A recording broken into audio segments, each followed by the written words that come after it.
Halo teman-teman, Assalamualaikum warahmatullahi wabarakatuh. Nah, di video kali ini saya mau jawab salah satu pertanyaan dari subscriber yang menanyakan yang manakah duluan dilakukan, pemangkasan kah dulu atau pemupukan.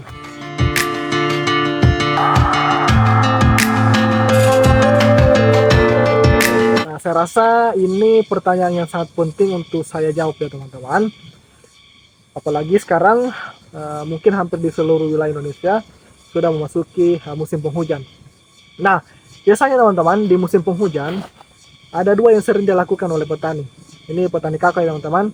Nah, yang pertama pemangkasan dan pemupukan. Ini yang dua yang sering dilakukan.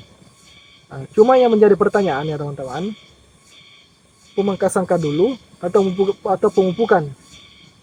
Begitu. Ini yang saya rasa teman-teman mungkin saya turut tiga yuk. Halo teman-teman, assalamualaikum warahmatullahi wabarakatuh. Nah, di video kali ini saya mau jawab salah satu pertanyaan dari subscriber yang menanyakan begini, yang manakah duluan dilakukan, pemangkasan kah dulu atau pemupukan? Nah, ini pertanyaan yang saya rasa sangat penting untuk saya jawab ya teman-teman. Apalagi sekarang mungkin hampir di seluruh wilayah Indonesia sudah memasuki musim penghujan.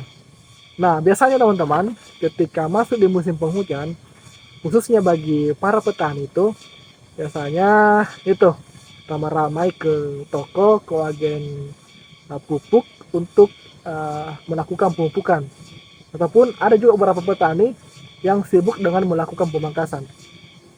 Tapi itu tadi pertanyaannya, kira-kira yang lebih tepatnya itu bagaimana? Kita pupuk dulu baru kita pangkas, atau kita pangkas dulu baru kita pupuk? Nah, jadi saya mau jawab sesuai dengan yang saya ketahui ya teman-teman. Itu artinya kan ketika kalian punya pengalaman dan apa yang saya ketahui juga secara teori itu bisa dipadukan, itu kan lebih bagus lagi untuk proses budidaya kakao ke depannya. Nah, begini teman-teman, sebelum saya jawab pertanyaan ini, mungkin alangkah baiknya kita harus tahu dulu pengertian dari pemupukan dan pemangkasan itu sendiri, supaya kita bisa punya gambaran untuk kira-kira yang mana lebih tepat untuk kita lakukan dulu, pemupukan dulu ataukah pemangkasan. Nah, kita masuk di pemangkasan dulu ya teman-teman. Nah, pemangkasan itu berarti kegiatan membuang cabang-cabang yang tidak produktif. Jadi banyak ya teman-teman cabang-cabang yang tidak produktif dalam kakao itu, sudah saya buatkan video sebelumnya.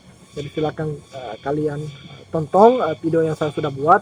Di situ saya rasa ada 16 kriteria cabang yang harus dibuang dalam proses pemangkasan tanaman kakao. Itu untuk pemangkasan. Nah, kemudian yang kedua, apa itu pemupukan? Nah, pemupukan teman-teman berarti kegiatan menambahkan unsur hara ke dalam tanah, baik yang bersifat organik maupun kimiawi.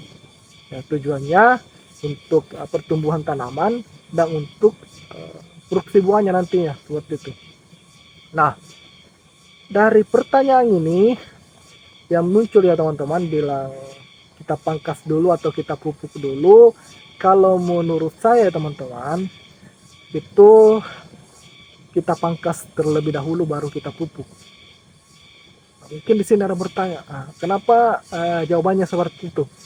Apa alasannya kenapa kita pangkas dulu baru kita pupuk? Nah, begini teman-teman, untuk menjawab itu mudah-mudahan kalian paham ya. Kembali ke pengertian pemupukan. Nah, pemupukan berarti kita menambahkan nutrisi, dalam hal ini pupuk, ke dalam tanah supaya tanaman kakao itu bisa terpenuhi nutrisinya ya teman-teman, baik untuk pertumbuhan maupun untuk pembuahannya. Nah, nutrisi yang kita berikan atau pupuk yang kita berikan ini teman-teman, tentunya akan dihisap oleh akar, akan diserap oleh akar, kemudian akan disuplai ke seluruh bagian tanaman, baik di batang, di cabang, maupun di daun. Itu akan terpenuhi oleh nutrisi yang kita berikan. Nah, ini kan kita sudah pupuk ya, kita sudah pupuk berarti anggaplah tanaman itu sudah ada nutrisinya di batang, ada di daun, ada di tangkang. Itu sudah penuh dengan nutrisi karena kita sudah pupuk. Berarti tanaman ketika berbuah ya teman-teman, ketika berbuah sudah ada sumber nutrisi yang bisa diserap. Ada di daun, ada di batang, ada di cabang-cabang. Itu akan dihisap oleh buah. Karena itu memang konsepnya ketika tanaman berbuah berarti dia akan ya menyerap nutrisi yang ada di pohonnya itu. Gitu ya teman-teman. Nah,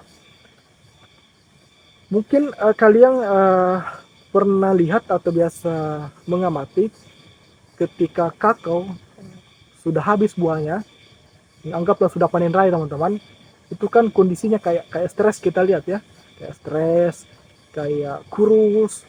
Itu karena nutrisi di batang, di daun, di cabang-cabang itu sudah dihisap oleh buah, sudah diambil oleh buah. Itu konsep pemupukannya. Berarti kita taruh pupuk supaya tanaman itu terpenuhi di daun, batang, cabang, yang nantinya nutrisi yang ada di cabang, daun, dan batang tersebut itu akan diambil oleh buah. Nah, kalau misalkan kayak kita sudah pupuk, baru kita pangkas lagi, berarti kita sama saja membuang nutrisi yang sudah kita berikan. Ya, saya ulangi teman-teman. Kalau kita pupuk dulu, kita pupuk, kemudian setelah kita pupuk, kita pangkas lagi, dalam hal ini pemangkasan berat ya teman-teman. Kita pangkas berat lagi, berarti sama saja kita membuang nutrisi yang seharusnya nanti bakal diserap oleh buah yang akan keluar. Nah itu. Nah, tapi kalau misalkan kayak kita pangkas dulu, kita pangkas produksi, kita pangkas berat dulu, kita buang cabang-cabang yang tidak produktif, berarti ketika kita melakukan pemupukan itu tidak terbuang-buang lagi karena kita sudah pangkas sebelumnya. Jadi artinya pupuk yang sudah kita taruh di apalagi namanya di tanah yang diserap oleh tanaman, berarti itu siap untuk disuplai ke buah nantinya. Nah seperti itu teman-teman untuk penjelasannya. Jadi saya sarankan untuk kalian pangkas saja dulu kakaonya, baru kalian melakukan pemupukan. Nah setelah pemupukan mungkin Anda bertanya lagi, apakah kita tidak boleh pangkas lagi setelah pupuk? Tetap boleh teman-teman, kita pangkas, cuma kan di awal kita sudah melakukan pemangkasan berat. Nah biasanya ketika kita sudah melakukan pemangkasan berat, kemudian kita pupuk, dan kalaupun nanti kita akan melakukan pemangkasan biasanya akan lebih ringan karena akan memangkas seperti tunas-tunas air saja. Istilahnya pemangkasan pemeliharaan. Oke, terima kasih teman-teman sudah menyimak video ini. Mudah-mudahan kalian paham, dan saya mohon dukungannya untuk like video ini, komen, share, dan tentunya di subscribe channel Al-Quran. Terima kasih. Assalamualaikum warahmatullahi wabarakatuh.